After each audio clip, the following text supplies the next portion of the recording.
runs all the way down that hill. To the right is a town at the foot of the hill called Yonkers, New York. It is the English translation of the Dutch word Jong Heer, or the young lord. Now, north of the farmer, Jonas Frank, lived a guy by the name of Adrian van der Donk. We're going back to the 1640s. He was called the young lord, or the Jong Heer of the territory, so Yonkers. Could have been van der Donk, so Yonkers.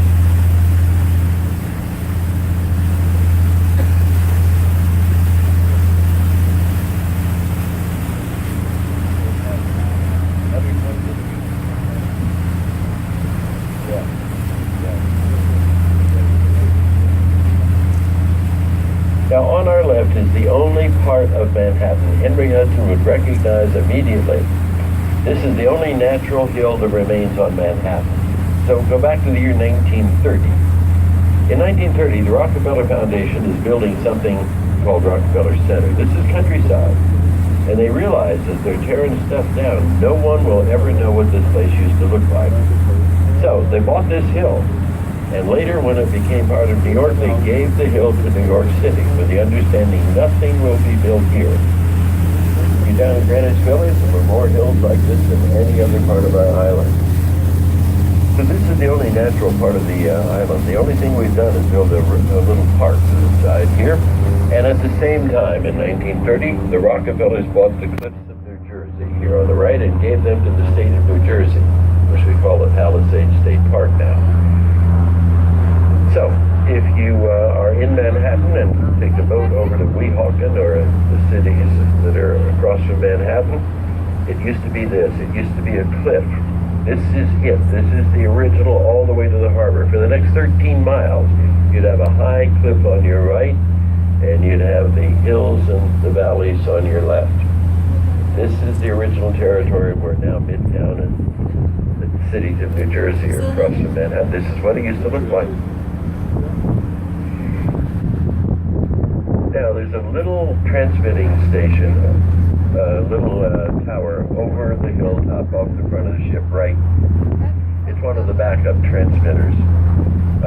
Example, there's backups for almost anything here. We'll talk about that a bit later on. But let's go to 9/11, the day the towers were attacked.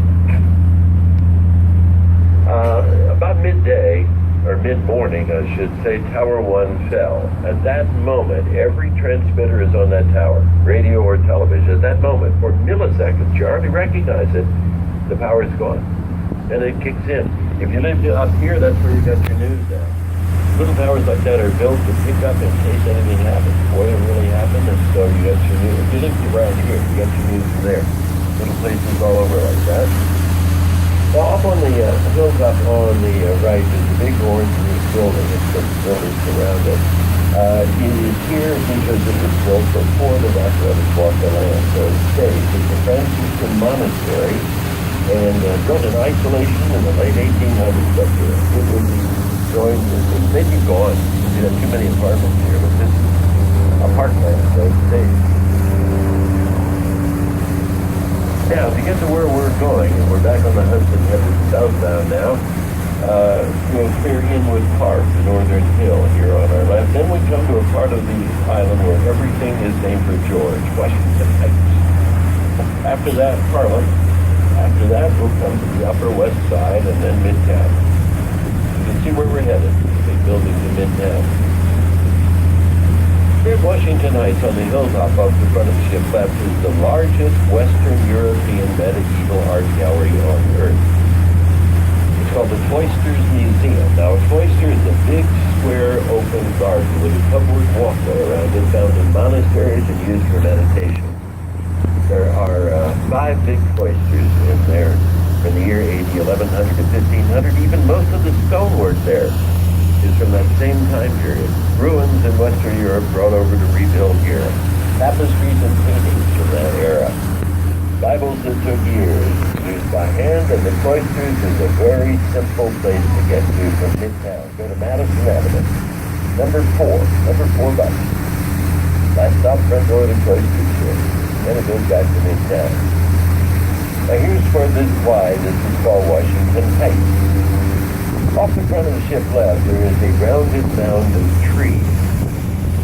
Now, in the summertime, time it's much more difficult to see Fort Washington. It's the only Revolutionary War fortress that remains intact throughout New York City. So if you go through just a little opening at the tree trunks in the bottom, you'll be able to see the outline of a big building, which is old Fort Washington. A battle was fought there in mid-August, 1776. We lost, by the way. And we were gone. The British renamed it Fort Tryon for their governor, William Tryon. But that's why this is Washington Heights, and that's why that's the George Washington Bridge up ahead. You can see an outline of the fortress to the leftmost of the open trees, just at the tree trunks down the way to the left. Nice little restaurant is over there as well, up by the Cloisters Museum. Now these white columns that are about halfway up the hill on the left are hanging gardens from an old country estate, long gone now. There are only 2 private houses remaining on Manhattan Island. That's one of them. The old state house is pointed out.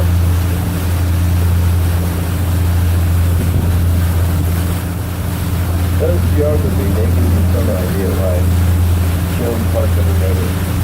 You're not going to have a factory on the west side of Manhattan. You're going to have it on the east side, because with high tide here, you still have a hill to climb, but you go up and you go down. Level still on the other side of the island.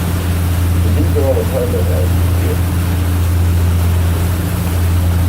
Talk about apartment houses. So here comes that old estate house.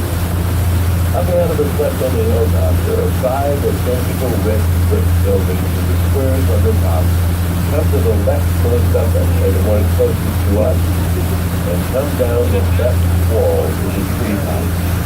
And the little house is cantilevered just below it, right in the wall, out over the hill. It's a rectangular light brown house. The windows look like a tape. Angled red roof top looks like a little cap. The house is cantilevered out over the hill to look down on New York City. When it was built in 1908, there was nothing around. It was built in isolation by a retired doctor. His wife loved to garden. He loved to walk all around the land in his garden. Back there in the old estate. The house is right at the bottom of the leftmost wall of the leftmost building now.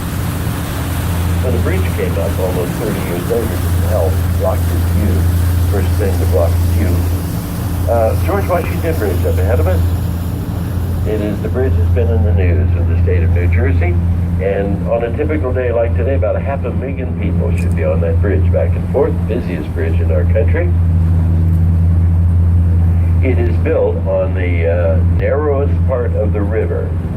So the left tower is on a point of land that comes out into the water. That's why the little red lighthouse is there to warn the ships against running into ground. Before the bridge was here, lighthouse was up in 1880. Before we get to the little red lighthouse of the Great Bridge, there's a little red-brown buoy in the water, just ahead of us near the shore on our left. When you pass it, you will be exactly 7 miles from the pier. You've covered around 28 miles with exactly 7 to go. So that's the apartment. The average price of an apartment on Manhattan is going up. One obvious reason might be, well, you can walk and you want to commute, but there's another rather obscure reason. Here's the question. How many millionaires do you get paid taxes in the city last year? Now, if you pay taxes, they don't all live here. They have an apartment in their property tax. It's real estate. 369,102. Just as all around, not a mistake. 369,102 paid taxes in the city last year. And they buy apartments. Average price of an apartment throughout the island now, from April, when I was thinking now, $1.9 million. Average apartment throughout the island. This time it's going to be a lot more. Prices are going up, a lot of people want an apartment. So the 3 identical buildings, just up in the left of the hilltop, that's not an apartment complex. That's part of the Columbia Presbyterian Medical Center, one of the premier medical centers in our country.